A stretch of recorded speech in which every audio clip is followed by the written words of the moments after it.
Ballot paper ছাপানোর বিষয়ে election commission তদন্ত করছে এবং ইলেকশন কমিশন বলছে যে তদন্তের পরে তারা আপনাদের উপস্থিতিতে তাদের ফুল বডি নিয়ে এটার জবাব দিবেন।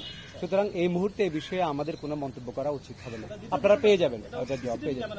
আমরা নিজেরাও দেখেছি লোকে হলো সিসি ক্যামেরা কয়েক ঘন্টা বন্ধ ছিল, আপনি বলছেন স্যার কোনো প্রমাণ পাওয়া যায়নি। আমি প্রশ্ন করছি যে গণনার সময় ক্যামেরা চালু ছিল পুরো সময়, এবং কয়েকটা কেন্দ্রে অভিযোগ পেয়েছে বা আমরা দেখেছিও প্রায় 2 ঘন্টা যাবত রোকেয়া হলের যে কেন্দ্রটি তার সিসি ক্যামেরা পুরো বন্ধ ছিল, স্যার লাইভ ছিল না। এই বিষয়টা আপনি কোন কেন্দ্রের কথা বলছেন?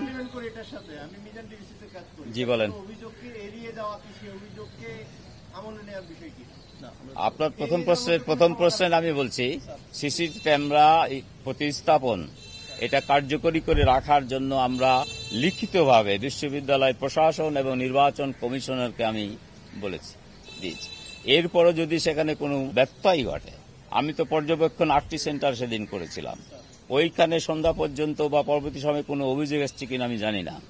এরপরও যদি কোনো অভিযোগ থাকে, সেই সিসি ক্যামেরা তো সংরক্ষিত রাখা, ব্যালট পেপার 3 মাসের জন্য সংরক্ষিত রাখা, এই সমস্ত দাবি 9টি দাবি আমি দিয়েছিলাম।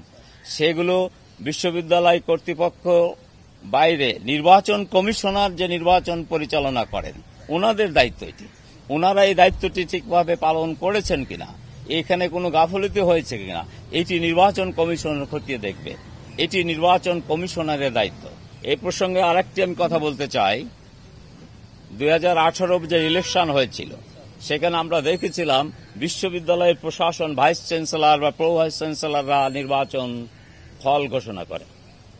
এইবার আমরা বলেছিলাম যে নির্বাচন কমিশনের প্রধান সহ 10 জন সদস্য আছে, 8 জন কেন্দ্রে কেন্দ্রে 8 জন দায়িত্ব পালন করেছেন রিটার্নিং অফিসার হিসাবে, 2 জন কেন্দ্রে ছিলেন নির্বাচন কমিশনার প্রধান সহ।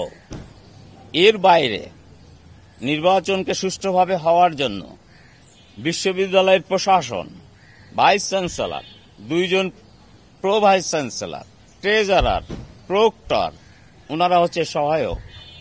মূল দায়িত্ব হচ্ছে নির্বাচন কমিশনারের। এই জন্য নির্বাচন কমিশনারই ফলাফল ঘোষণা করবে অফিসিয়ালি ভাবে, এবং সেটি হয়েছে। এর মধ্যে আপনার যে অভিযোগ যেটি সিসি ক্যামেরা সম্পর্কে, এখানে যদি কোনো ব্যত্যয় হয়ে থাকে এটি নির্বাচন কমিশনার অবশ্যই এটা জবাব দিবে। বলছি এ ব্যাপারে এই ইউটিএল থেকে আমি 8টা কেন্দ্র পরিদর্শন করে দুপুর 1টায় বা 1:07 আমি একটা পর্যবেক্ষণ রিপোর্ট দিয়েছিলাম 9 তারিখে। এর 40 মিনিট পরে চ্যানেল 24 এই বটতলাতে বসে আমার বক্তব্য নিয়েছেন। বিকাল 4টায় যমুনা টেলিভিশন আমার বক্তব্য নিয়েছেন। ওই দিন বিভিন্ন জায়গাতে বিভিন্ন টেলিভিশন চ্যানেলে আমাদের বিশ্ববিদ্যালয়ের শিক্ষকগণ, দলের সদস্যগণ তারা নির্বাচন পর্যবেক্ষণ সম্পর্কে বক্তব্য দিয়েছেন। সেগুলো আপনারা খতিয়ে দেখতে পারেন। তারা কি বলেছেন? নির্বাচন কমিশনের 10 জন সদস্যের আমরা বলেছি 8 জন সদস্য সাদা দলের, 2 জন, 1 জন হচ্ছেন ইউনিভার্সিটির টিচার্স লিঙ্ক যেমন আমরা আছি, আর একটি হচ্ছে নেটওয়ার্কের গণযোগাযোগ এবং সাংবাদিকতা বিভাগের শামীম রেজা। উনি একটা কেন্দ্রের উদয়ন যে কেন্দ্র ছিল সেখানে রিটার্নিং অফিসার হিসেবে দায়িত্ব পালন করেছেন, এবং ওই দিন তিনি এই নির্বাচন সম্পর্কে তার বক্তব্য তুলে ধরেছেন। নির্বাচনের ফলাফল 9 তারিখ শেষ হওয়ার পরে 10 তারিখ 8:13 সিনেট ভবনে নির্বাচন কমিশনের প্রধান সহ তার ডানে বামে যারা ছিলেন তারা সবাই এই নির্বাচন ঘোষণার শেষ পর্যন্ত ছিলেন। এর পরবর্তীতে এই যে আমরা বলছি 2 জন অন্য একটি দলের, 8 জন সাদা দলের, 2 জন পিঙ্ক বা হলুদ দলের, তারা কি মন্তব্য করেছেন এইগুলো যদি আপনারা খতিয়ে দেখেন তাহলে সামগ্রিক ফলাফল সম্পর্কে যে সমস্ত বক্তব্য দেশে বিদেশে উঠছে অথবা প্রশ্ন তোলার চেষ্টা করা হচ্ছে, তাদের এই বক্তব্যগুলোর বাইরে আপনারা অনুসন্ধান করেন, কোনো অসুবিধা নেই।